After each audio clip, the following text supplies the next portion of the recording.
So இந்த infection எல்லாம் நீங்கள் கரெக்டாக ட்ரீட்மெண்ட் எடுத்தீங்கன்னா, இந்த முகவாதம்னு சொல்லக்கூடிய அந்த ஃபேஷியல் நர்வ் பாதிப்புலேருந்து நீங்கள் உங்கள் நரம்பை வந்து பாதுகாக்கலாம்.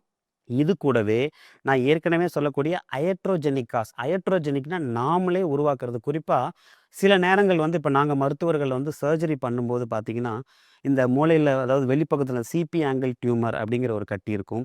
அதே மாதிரி இந்த பரோட்டிட் கிளாண்டில் ஒரு கட்டி இருக்கும். அப்படி இல்லைன்னா இந்த மாஸ்டாய்டு சர்ஜரி இதெல்லாம் நாங்கள் ஆப்ரேஷன் பண்ணும்போது, அந்த ஆப்ரேஷனில் வந்து இந்த நரம்பு டச் ஆகிறனால, ஏன்னா நரம்புகள்லாம் வந்து நம்ம பெருசாக ரொம்ப அதை கட் பண்ணணுங்கிற தேவையில்லை.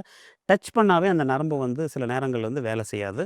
ஸோ இந்த ஆப்ரேஷன்ல எல்லாம் இந்த mastoid surgery, parotid surgery, CP angle surgery இதுல எல்லாம் வந்து அந்த நரம்பை வந்து நாங்கள் டச் பண்ணுறனால அந்த நரம்புகள் வந்து சில நேரம் வந்து பாதிப்படைய வாய்ப்பு இருக்குது. இந்த முகவாதம் வர்றதுக்கு வாய்ப்பு இருக்குது. இதெல்லாம் வந்து அயட்ரோஜெனிக் காஸ், அதாவது நாமளே டாக்டர்கள் வந்து செல்ஃபாக உருவாக்குறது. பட் இது வேணும்னே உருவாக்குறது இல்லை.